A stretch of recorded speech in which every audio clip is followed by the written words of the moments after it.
ঈদকে ঘিরে ঘরমুখো মানুষের নিরাপদ যাত্রা নিশ্চিত করতে মাঠে সক্রিয় রয়েছে র্যাব। বরিশাল নগরের বাস টার্মিনাল, বাজার ও লঞ্চঘাট পরিদর্শন করেছেন র্যাব ৮-এর অধিনায়ক কমান্ডার মোহাম্মদ শাহাদাত হোসেন। নিরাপত্তা পরিস্থিতি স্বাভাবিক রাখতে বাড়ানো হয়েছে টহল ও গোয়েন্দা নজরদারি। বিশেষ করে অজ্ঞান পার্টি ও মলম পার্টির দৌরাত্ম্য ঠেকাতে নেওয়া হয়েছে বাড়তি ব্যবস্থা।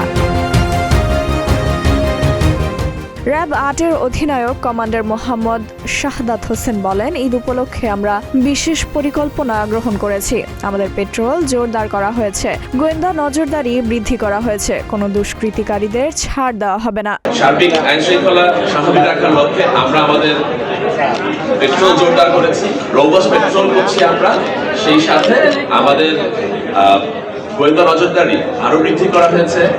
আপনারা জানেন আমাদের বোটগুলো বিভিন্ন নদীপথে বোট পেট্রোল আরো বৃদ্ধি করেছে।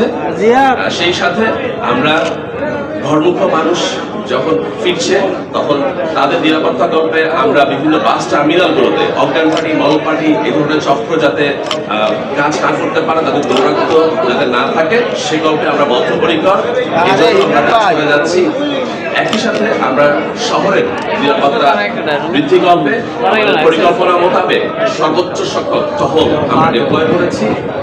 সেই সাথে আমরা দ্রব্যমূল্য পরিস্থিতি যাতে ঊর্ধ্বগতি না হয় সেজন্য কাজ করে যাচ্ছি। র্যাব জানায়, এখন পর্যন্ত যাত্রীদের কাছ থেকে কোনো অভিযোগ পাওয়া যায়নি। নগরের সার্বিক নিরাপত্তা নিশ্চিত করতে সর্বোচ্চ টহল মোতায়েন করা হয়েছে।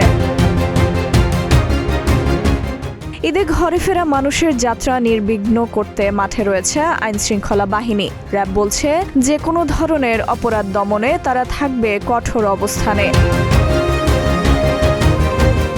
ডেস্ক রিপোর্ট, প্রতিদিনের বাংলাদেশ।